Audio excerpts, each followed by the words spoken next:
নমস্কার বন্ধুরা, আমি শুভাশিস সংবাদ সোচ্চারে এই মুহূর্তে আপনাদের স্বাগত জানাই। আজকে 25শে বৈশাখ বিশ্বকবি রবীন্দ্রনাথ ঠাকুরের 165তম জন্মদিবস। এই মুহূর্তে আমি জোড়াসাঁকো ঠাকুর বাড়িতে রয়েছি। সকাল থেকে এখানে অগণিত কবি প্রেমী মানুষ, কবি ভক্ত মানুষ, তারা কবির উদ্দেশ্যে সশ্রদ্ধ প্রণাম নিবেদন করছেন।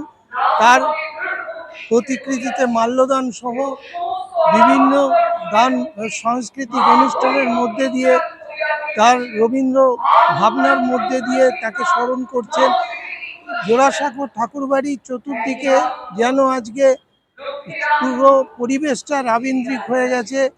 মানুষের মধ্যে ব্যাপক উচ্ছ্বাস, মানুষের মধ্যে ব্যাপক সীমাহীন একটা আনন্দ উপভোগ করার টান, যা আমরা বিগত বছরগুলোতেও লক্ষ্য করি।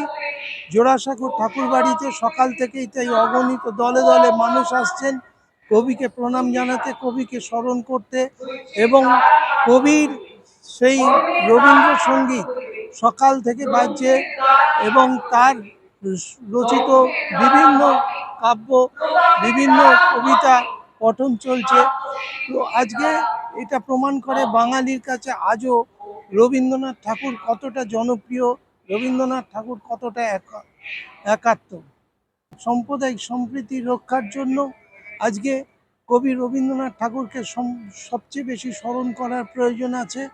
যেখানে কবি বারবার সাম্প্রদায়িক শক্তিগুলির বিরুদ্ধে গর্জে উঠেছেন, তার কলম গর্জে উঠেছে।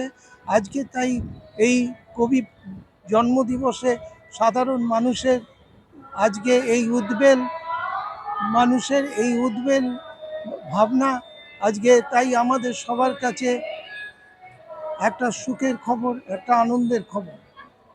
তবে তৎক্ষণাৎ এই কথা মনে হয়, নিশ্চয় তাহা প্রভাতের আলোক নহে, নিশ্চয় তাহা কোনো কৃত্রিম আলো, সংসারের কোনো বিশেষ ব্যবহারযোগ্য কোনো ক্ষুদ্র আলো। কারণ বৃহৎ আলোক আমাদের মস্তকের উপরে আপনি বর্ষিত হইয়া থাকে। ক্ষুদ্র আলোকের জন্যই অনেক কলকারখানা প্রস্তুত করিতে হয়।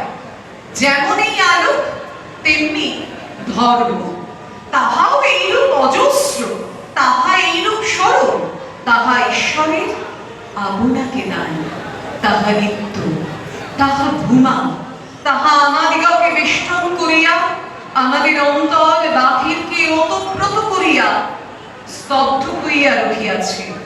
তাহাকে পাইবার জন্য কেবল চাহিলেই হইল, কেবল হৃদয়কে উন্মিলিত করিলেই হইল। আকাশ পূর্ণ দিবালোককে উজ্জীব করিয়া পাইতে হইলে যেমন আমাদের পক্ষে পাওয়া অসম্ভব হইত, তেমনি আমাদের অনন্ত জীবনের সম্বল ধর্মকে বিশেষ আয়োজনের দ্বারা পাইতে হইলে সে পাওয়া কোনো কালে